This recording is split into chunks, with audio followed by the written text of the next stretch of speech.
Welcome to the Pink Pill RX podcast, hosted by Katie and Jay Fillmore, where we navigate complex and thought-provoking topics surrounding women with a focus on education. For shorter form content, follow us on TikTok, Instagram, or YouTube at Caters88 or Pink Pill RX. That's KATORS88. If you enjoy this podcast, please give us a follow and maybe a nice review. Okay, last episode, you had mentioned something about talking about Jesus and women, right? Because I was talking about my graduate school program. Right. For those of you who don't know, I'm going for a master's degree in theology right now, which may surprise you. But you said, hey, let us know what you think. And on Spotify, it was like a 50-50 split in the comments about not wanting Jesus stuff. Same thing with DMs that I got and emails that I got. And it was like a pretty passionate 50-50 split. What were the reasons that people gave? I don't remember. Didn't want religious content. Okay. Well, and just talking about how the Bible is very misogynistic. Yeah. Well, I thought it'd be fun to take everybody on a wild ride. This is not religion per se, but instead this is how has the patriarchy used religion, specifically Bible passages that on the surface might seem problematic, how they use them to oppress women, to take away women's voices in the religious space. So it's not necessarily we're talking about religion, but we're talking about how religion has been weaponized to control and stifle the influence of women. This is not like a Sunday school lesson or something like that. This is more about, how has this been used as a weapon? Yeah, it's not like proselytizing. Right, yeah. Yeah. Did I say that word right? Say it again? Proselytizing? I think the T is silent. I think it's proselytize. No, we don't even know how to say the word. Proselytize. Proselytize. Sometimes I just say words and I stumble over the part I don't know. I do the same thing. And I just hope, and even when I'm writing, I do that sometimes. When I was teaching, I'll just write a little messier. Yes. And then just hope that I before the E, they can't really tell if that's an E or an I. I don't know. You know how many times when I was teaching and I was on a whiteboard and I'm writing some word, I did the same thing. I would scribble it a little bit. They know what it means. I know what it means. No one needs to know how I spelled it, though. Yeah, I mean, what is written language except a way to convey ideas to each other? If you get the idea, I'm successful. I have always struggled with spelling my whole life. I know. Okay, the way that you say that is like you have pity on me. It's because I remember your Zanga posts from 2003, 2004. Yeah. At the time, though, I didn't recognize any spelling errors. It's when we look back at them as adults, and I was like, oh, my. Well, did I communicate? I knew exactly what you were saying. Thank you. You were successful. Okay. So, back to this is a non-religious episode, but talking about how religion and feminism overlap here. So it's not Jesus stuff per se, but what I'm going to do, this is part 1, the Bible versus women. Maybe there'll be a part 2 if the listeners aren't too mad at me. Maybe, I guess we'll have to find out. We'll find out. Okay. So first of all, we're going to look at one particular verse in the Bible today. We're going to take it apart historically, culturally, and talk about how it's been weaponized and who still uses it to weaponize and who doesn't, like denominationally. Oh, okay, good. This will be kind of fun. Okay, now, a trigger warning. If you have had religious trauma or if you've just been a woman in the church, I have some religious trauma in my background that I don't think I've talked about on the show or not. But even for me as a man reading this verse brings up some feelings in my body about it. Okay. So the verse is in the New Testament, 1 Timothy chapter 2, verse 11 through 14. And again, I'm even feeling it before I read it. Trigger warning for those of you that have religious trauma in your past. You ready, Katie? I'm ready. I'm feeling it already. Yep. Let a woman learn in silence with full submission. I do not permit a woman to teach or to have authority over a man. She is to keep silent. For Adam was formed first, then Eve. And Adam was not deceived, but the woman was deceived and became a transgressor. Oh! Okay. I just threw up a little bit in my mouth. Now, I'm going for a master's in theology. So I like this kind of stuff, but reading that, I'm like, however, let's pick it apart, okay? Okay. But I am legit feeling a little nauseous after reading that because I know that the visceral reaction that I'm having and that other people are going to have listened to it. Well, I mean, we already know how much, I mean, it's done so much damage. Yes. I've heard this for so many times. Back when I was in like my hyper-conservative fundamental church years, this was touted all the time. It was unbelievable. I'm still so angry about it. But that's what makes me passionate about like this episode and looking at it the right way. Okay? So, first of all, who wrote 1 Timothy? Most people are like, oh, Paul the Apostle, because he wrote his name in the introduction. And he wrote like the majority of the New Testament, right? Okay. But did he write this? Did he write 1 Timothy? Well, let's dive into that first of all. So, okay, it was pseudepigraphy was a common practice in the ancient Near East and in the first few centuries of the Common Era. So it's where disciples would write in the name of their teachers after the teachers had already died. So people would write in the name of, so someone might write in the name of Paul, but it really wasn't Paul. It was one of his disciples who wanted to carry on his teaching after he died. First of all, when they would do this, so like disciples would write as if their teacher was the author because they wanted to extend their teacher's authority beyond their lifetime. And it wasn't like they were trying to deceive people. It was more about like they wanted to faithfully transmit their teacher's teaching because of how valuable they viewed that it was. And so they would try and match the vocabulary, try and match the phrasing, the theological perspectives, or the way they would frame arguments or stories. They would write in their teacher's name and address situations that the teacher never directly addressed. But didn't you just say they were trying to carry on their teaching? Yeah, but like, let's say someone is, maybe not use Paul in this case, maybe say like, let's use a more neutral one, Plato, okay, Greek philosopher. Somebody might write in Plato's name after he's dead to address situations that did not occur during Plato's lifetime, so Plato never had the opportunity to address it. So instead, his disciples who are carrying on his teaching and learn from him are writing as if they are him, saying what they believe he would have said for that situation. Okay. That type of thing. So it was kind of like an honorary thing they were trying to do with this imitation. And there is a lot of doubt in 1 Timothy if Paul even wrote this sucker. 1 Timothy and 2 Timothy and Titus, all three of these books, they use a lot of words and expressions that don't appear in Paul's other writings. Because there's writings of Paul that are not disputed by scholarship. He wrote these. And then there are some that are disputed. These three were disputed. Colossians is disputed. And Ephesians is disputed. Okay, so there's a chance that Paul may have not wrote these. Now, I'm not going to get into a whole, like, why'd they end up in the Bible? Well, that's a whole different episode. Anyway, so a lot of things in these letters that show that Paul probably didn't write this. The vocabulary is different. The church structure is different. There's a lot of deacons and elders and more of a hierarchical thing, which is more like 2nd century than when Paul was around, like year 50 to 60 Common Era. There's some theological differences in these letters. And some of the situations mentioned in these letters, like certain false teachings and stuff, show historically it's probably later than Paul's lifetime. So there's a good chance he didn't even write this thing. What are your thoughts on that? Honest thoughts are I don't really care who wrote it. I'm upset that it was written, or that it's being used the way that it's being used. I should say, Yeah. Not upset that it was written necessarily, but that like it's being used the way that it was used, and it only gives less.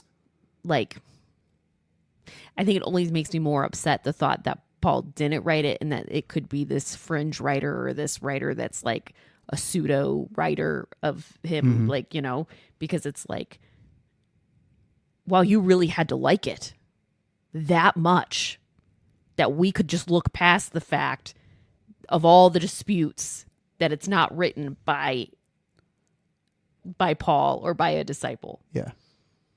Yeah, I think it's one of those things where you have to look at every book of the Bible for what each book actually is. Eyes wide open. But when you believe in this like more fundamental idea of these magical 66 books, that's the canon. This is it. These are the books. Without critically looking at each individual one, I feel like you have problems. Mm-hmm. So I like looking at each one critically, because if I'm looking at, maybe this is written decades after Paul and isn't truly reflective of the church that was closest to Jesus' lifetime. Okay, so is that your point as debating authorship? Yeah. Is that maybe it wasn't as close to the original church's theology as this is making it out to be? Correct. That's more conjecture. The rest of this is kind of ironclad, but that's more conjecture. But I want to talk about the context of this crazy controversial verse. 1 Timothy chapter 2. Well, 1 Timothy chapter 1, 2, and 3 is all about fighting against false teachers that are teaching the wrong stuff. Okay? So like chapter 1, verses 3 through 7, warning against false teachers. Chapter 1, verses 8 through 11, how to use the law, which was a third of the Old Testament, how to use it properly and not falsely. And then chapter 3 is all on qualifications for deacons and bishops and stuff. So like chapter 2 that we're talking about is sandwiched between false teachers, false teachings, and then how to select proper guardians of good teaching, like deacons and bishops and stuff. This is all about false teaching, okay? Okay, and that's important. Let's put a pin in that. Let's talk about the cult of Artemis. A cult back then is not like a cult today. It wasn't secretive or extreme. It was just about ritual worship and devotion to a particular deity, okay? And this is Roman polytheism, think Greek mythology with different names, okay? So Artemis, or Diana, which was, I think, there's one was the Roman name, one was the Greek name. So Artemis, which, by the way, your mom, shout out to your mom, Diana. Yeah. Do you know what she is in my phone? Princess Di. Princess Di. That's right. Okay. So there is this cult of Artemis, and Artemis or Diana, was a Greek goddess. And I'll get more about to like her in a second. But this was in a certain city. Okay. And this was in the city called Ephesus, which is where, it addressed to Timothy in Ephesus. It says in chapter 1. Okay. So this is what the book is addressed to? It's addressed to Timothy, who is in this city called Ephesus.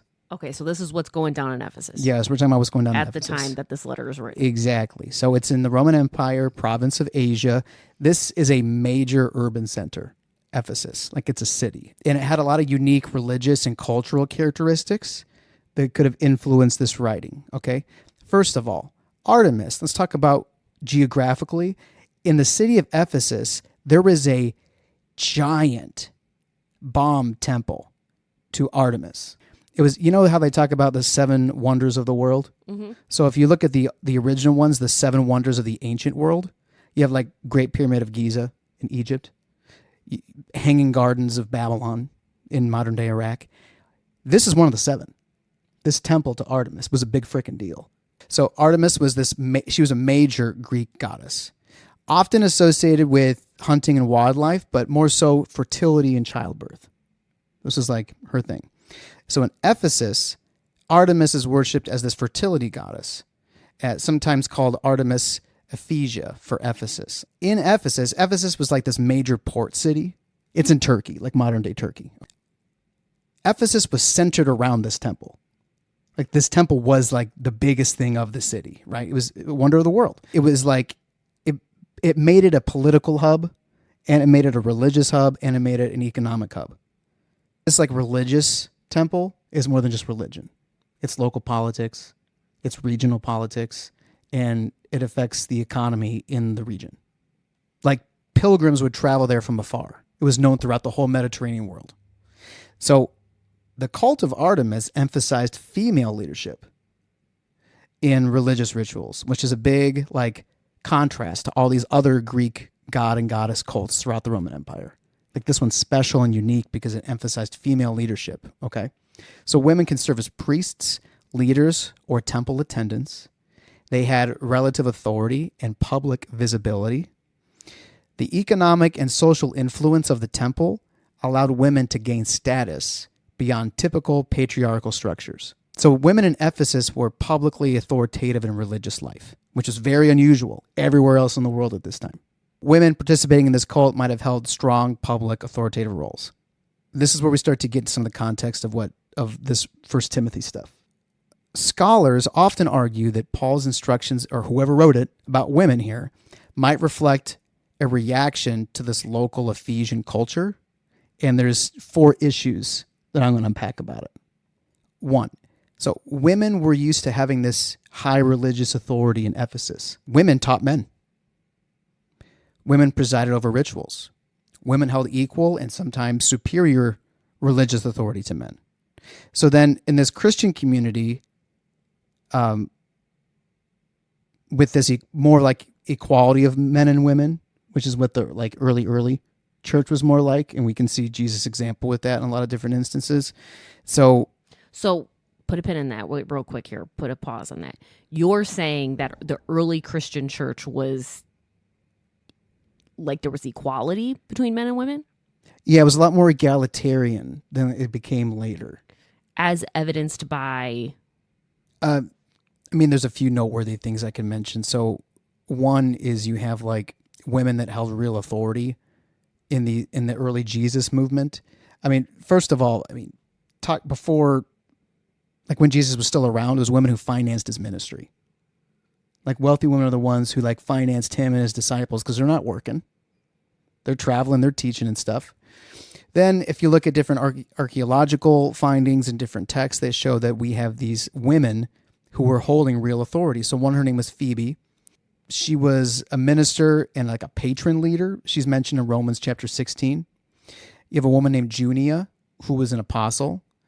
Paul actually refers to her in one of his writings as outstanding among the apostles. Okay, can I just say something about that particular reference? Yeah. You know, they erased her and they made her a male. Oh yeah, what was the name that they changed it to? Junius. Junius. They changed it to until 1995. It was still like just in text as Junius, and then there are still translations that have it in there as Junius, because when they were translating, they were like, "Oh, a woman can't be an apostle. This must be a mistake." Right. So now you're not even translating; you're interpreting. Yeah. It's not even a translation anymore. Yeah, we could do an episode just on that. You have another one named Priscilla, who was a teacher who corrected Apollos, who was a male leader who was established. And then you have these house church leaders that are mentioned: Chloe, Lydia, Mary, several different Roman names I cannot pronounce. And then there's multiple second century, so year 100 to 199, communities that had female, take it for what you will, female prophets. Okay. The earliest Christian gatherings, they didn't have, church buildings and stuff. They met in homes. So whoever owned the home often functioned as like the leader. Right. I have heard this before. Yeah. Is that the churches were within the home, and because they were within the home, women had real authority. And then whenever the churches were institutionalized and it was made legal, that actually divested women of authority within the church. Because they're not meeting in homes. Yes, exactly. Yeah. Yep. And a lot of these women like that these homes were in were wealthy women, so they led the stuff. And then also like there are things in early Christianity that attracted women because it raised their status. Like Christian households, they banned common Greco-Roman practices like infanticide, especially for girls, forced marriages, abandonment of widows. Like these were common cultural things that Christian households banned, and they would not participate in these different things. Early Christian ethics actually told men to control themselves rather than police women's behavior, which we actually see the reversal in modern, like evangelical and conservative circles, right? Mm-hmm. Well, what was she wearing? Yeah. No, it's you control yourself. And then like by the late first century, you start kind of seeing things swinging back the other way, which is probably around the time that First Timothy would have really been written if it wasn't written by Paul. This is when the pendulum's kind of swinging the other way, because Christianity was spreading in this Roman patriarchal culture. You had some politics kicking in. Male leaders wanted more legitimacy in the wider Roman world. And, charismatic, prophetic women made men uncomfortable. You can see this because in Paul's, like the undisputed letters, Like the ones I mentioned where he's talking about women like Junia and Phoebe and stuff. His undisputed letters, you see women leading freely. And then pastoral epistles like Timothy, that we're talking about, Titus, were written later in Paul's name, and they show some anxiety here about women teaching and having authority, which is what we're talking about today. And then there's also, there's things related to Jesus and his ministry and how his interactions with women starkly contrasted common culture at the time in the way that he elevated women by his interactions with them. Back to Ephesus. Okay, so we're still at issue number 1. So women were used to this high religious authority. One theory about this text is that, okay, you have women who are used to having religious authority that haven't necessarily gone through like catechism and haven't been like trained in like the Christian religion, and instead are coming from this female-led pagan cult of Artemis. And so they're coming in with the authority, but not with the teaching. And so Paul is addressing that they need to be learning first and not be holding this authority because it's causing problems. Because in this verse, we're talking about being quiet. Yeah, because, right. Women should have authority over a man, and women should be quiet in church. All right, issue number 2, or kind of like another theory involved here, is that so there's a lot of false teaching stuff going on as referenced in chapter 1, which has nothing to do with women. All right. But then in chapter 2, it's noted how false teaching was possibly affecting women in particular. Because a lot of things are kind of singled out. Like in verse 14, women are warned about deception. Wealthy women in verse 9 are told to be modest. And 2 Timothy, quote unquote, weak-willed women are mentioned. So there's a theory that like, women were having more of an issue with false teachings than men. I don't particularly like this theory. I think the first one makes more sense to me. A third theory is that Paul, in this text, tells women to learn. Verse 11 begins with, let a woman learn. That's the very first phrase in this passage I read earlier. So instead of banning women from leadership permanently, he says, let them learn. So this is a command to be educated, not to be silenced forever. In Jewish culture, women were rarely formally educated in Scripture. And so now that he's saying, let a woman learn, is actually going against what was common in Judaism that Christianity came out of, and saying, no, let them learn, let them become educated in Scripture. Because in Ephesus, women were religiously active, but pagan trained and not Torah trained, because they weren't educated in Torah as a rule. So Paul might be saying something like, hey, let women be trained first before teaching, because this false teaching crisis is serious. And they weren't Torah trained. They were just pagan trained. Does that make sense? Mm-hmm. But the men would have been Torah trained, because in Jewish culture, they were the ones who were educated with the Scriptures, but the women were not. Which is patriarchal. Yes. But it's interesting. Paul he says, let them learn. Let them be educated in Scripture. But they were pagan trained, not Torah trained, and there was a false teaching crisis going on. So, AKA, be learned in Torah if you're going to, maybe instead of saying, I don't permit a woman to speak, to speak in the church, maybe it could say something like, someone who's educated in paganism but not Torah should not speak in church. Number 4, another possible theory here. So, talking about avoiding the appearance of Artemis worship. So, women in Ephesus, as a rule, wore expensive braided hairstyles with gold and stuff, and were prominent religious leaders, and they might assume leadership roles like they did in the Artemis stuff, might do that in the Christian stuff. And Paul's instructions on modesty and quiet learning might be seen as a way to ensure that Christian worship wasn't confused with Artemis worship. The church distinguished itself in this city from this dominant cult. New Christian women didn't assume leadership before being catechized or going through training. Yeah, that's kind of like the 4th theory. Like, there's some interesting points to be made here that are specific to this city that the author is writing to. These theories kind of lead to this conclusion that the author is not restricting women teaching because women are inferior, but because they came from Artemis worship where they held high authority. They weren't trained yet in Christian doctrine. They were being misled by false teachers because there was a crisis. and the church needed stability. And this theory about why this is Ephesus specific makes sense as to why women are teaching elsewhere in Scripture, like Junia, Priscilla, Phoebe, different prophetesses. Yeah, it does seem contradictory Right? to what is actually happening. Because this is a local thing. This is a local issue, not a universal church issue. This is an Ephesus issue because the cult of Artemis that's there. Paul even affirms women prophesying in one of his undisputed letters in 1 Corinthians 11. So it's interesting. It seems like this is more tied to local cultural issues in Ephesus. That being said, the commands that are being given in 1 Timothy 2, 11 through 14, is this is not a universal prescription for all churches at all times. And there is a difference when someone's reading the Bible between a text that's descriptive versus one that's prescriptive. So a descriptive text is just kind of reporting what happened. A prescriptive text is more about telling people what they should or ought to do. Some prescriptive texts that are saying what you ought to do, how you ought to behave, were specific to a people or a time period or a location or a covenant and not universal. So this text seems more tailored to Ephesus's like unique religious environment instead of a universal thing.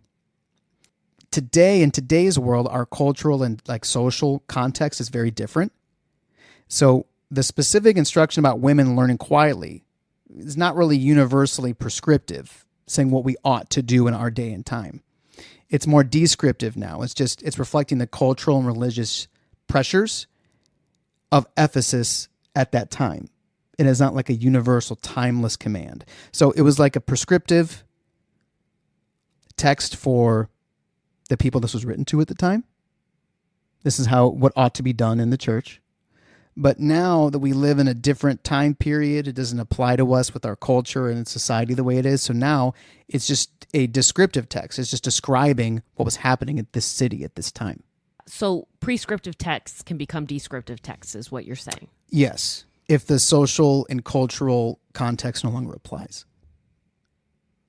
So at the time, this was prescriptive, but now to us reading it today, it's descriptive. It's just describing what was happening at the time. So this text has been used for a very, very, very long time to silence women in the church when it was really about something specific going on at Ephesus at the time, is what it appears like. How was this used? Well, in pre-medieval church, like 3rd to 5th century, maybe some 2nd century, they used it to caution against women teaching publicly. But it was often like connected with social decorum and church order than like a universal like prohibition on it. That didn't come till later. In medieval Roman Catholic, this supported male-only priesthood. Women could participate as nuns. They could teach other women or be catechists. Or you can teach the children. Or the children. But ordination was restricted to men. And this was a text that was used for that. Protestant Reformation. So Martin Luther, John Calvin, so Lutheran and Reformed traditions, cited this passage to restrict women from preaching in public or holding church offices. They could teach, like you said, children or other women, but they couldn't be ministers, elders, or pastors. Church of England, Anglican Church, until modern times. Same thing, historically, male-only clergy. This text is cited in debates about it. And now, in modern times, you have different conservative evangelical denominations. The Southern Baptist is a convention or conference. It officially cites this in support of complementarianism, which is that men and women have distinct roles in the church, but pastoral authority is reserved for men. You know, complementarianism is interesting to me because I don't think that there's a lot of biblical support for that in the early church. Oh, I totally agree. Like, it looks like there was equally male and female leadership. And I'm not saying like equal numbers of male and female leadership. I'm not saying that. But I'm just saying that it doesn't show this like, oh, this is your role and this is my role. Yeah. Doesn't seem like that it's came like about. Everybody's just going balls to the wall. Yeah. Do you know what I'm saying? Like, Yeah, they're I do. hustling out there. Yeah. You know, rather you be Junia in prison with Paul and Paul being like, man, she's better than me. Yeah. Yeah. You had, was it Priscilla corrected a male teacher. Yeah, I mean, it doesn't. I think the complementarianism is just an interesting, very just fundamental interpretation. Yeah, was it not all, but a lot, if not most, Calvinist churches are complementarian too, which is just interesting. They're not married, like joined at the hip, but it's very common to be together.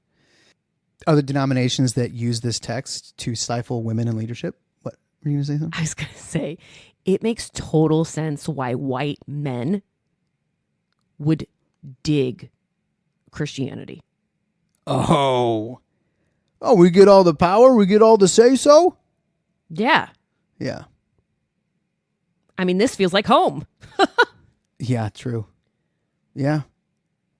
It's sad that it's that way when it doesn't appear as originally that way. Yeah, it's like this feels like exactly how it should be. This is exactly how it should be. Yeah. And this is how my life feels like it should be. Christianity was never a white religion anyway. Right. It was never white. It wasn't white until like Middle Ages. And even then it wasn't just white, it's just the Western history that we get. We don't really get the history. We get Roman Catholic Reformation. We don't get Eastern Orthodox history or history of, church in Ethiopia or in Egypt, Yeah. Why do you think that you're no longer a conservative white male? Because, I think if I was a guy, I would be like, yeah, yes, conservative Christianity for me. I have a visceral hatred of the misuse of religion. And you found in conservative circles it was being misused. Yeah. Yeah, it's misused and just like intellectually wrong. And maybe that's the ADHD or, you think I might have autism. Maybe I do. But it's just like it's not intellectually right. It's just factually wrong. Anyway. Okay. Here are some counterexamples, some modern day main denominations that interpret 1 Timothy chapter 2 contextually with Ephesus and Artemis and everything, and don't use it to restrict women today. You've got the United Methodist Church, ordains women pastors and bishops. You've got the Episcopal/Anglican Church, modern. Women serve as priests and bishops. Evangelical Lutheran Church in America, Presbyterian Church in America, Salvation Army, Church of the Nazarene, and they all interpret it similar or adjacent to the way that we've kind of talked about it today, where this was a specific issue with a specific city, a specific culture, and a specific time. It is not a universally applied Bible verse. Now, what do you say to the people that are like, well, when you start saying that it was cultural, then that's a wishy-washy Christianity, or that's a what's the argument that they use? I've heard it before where it's like that culture, the Bible is timeless and culture doesn't matter, which is a whitewashed thing to say, by the way. Total white supremacy thing to say. Well, culture doesn't matter. We need to look into the culture. I mean, because culture does matter. Yeah. Culture has context and meaning and all these things. Yeah. The right way to interpret the scripture is something called exegesis, which is where you are dissecting to find out the original author's intent for the original audience. You cannot do that without culture. Also, just reading it at face value, quote unquote, literally, without digging into anything else, like culture, language, anything, is a relatively modern phenomena and not historically Christian. As early as like the 2nd century, you have moral and allegorical use of the scripture as well as a surface reading. And you don't have any of this like hyper literal stuff. It's not historical. It's a modern development. Just like the idea of the rapture. Been around a couple hundred years. Like some of these things are modern things and anomalies if you look at Christianity as a 2,000-year-old religion. Yeah, that verse has been used to hurt a lot of women. Yeah, and limit women's authority and representation. And it just, dude, it was a specific city with specific issues. I mean, it hurts women even running politically. Oh, yeah, because it's used in the church, and so those men don't want to vote for a woman to be an authority. Yes, you don't. Yes. Yeah, I just. Ugh. Yeah, it's not used right. And you see a lot more representation of women in Paul's undisputed letters and talking about how they were doing different leadership stuff. Well, that's definitely interesting. So thanks for sharing. Yeah, no problem. Hopefully it was not too over the place. And yeah, if that verse was used against you, just know that it's total BS. Yeah, it looks like it's not a universally applied thing. It was very specific. And I don't know why people are using it today like that. Well, I guess I do kind of know why. Because it's convenient. It's convenient, but then also you have the author make an appeal to Genesis in it with Adam and Eve. I find it ironic where they say, well, Eve sinned first. But when did they realize they were naked? Oh, that's interesting. Wasn't it after Adam? When did God show up and be like, where you at? When did they hide? Yeah. Was it after Adam? I think it was, yeah. It's weird that the consequences didn't happen until after Adam.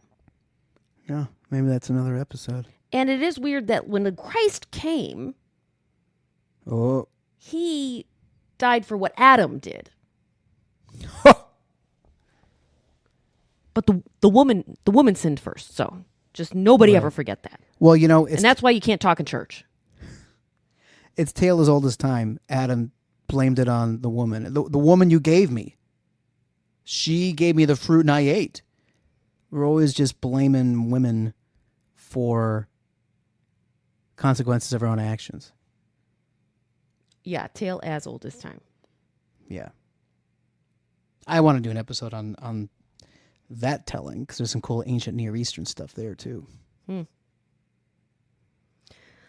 Okay, well, thank you for sharing. You're welcome. We'll see you around. Yeah. Tear me up in the comments if you want to. I hope for those of you listening, something was intriguing or sparked a curiosity or you felt affirmed or challenged. Stay educated. Take the pink pill. If you enjoyed this podcast, please give us a follow and maybe a nice review.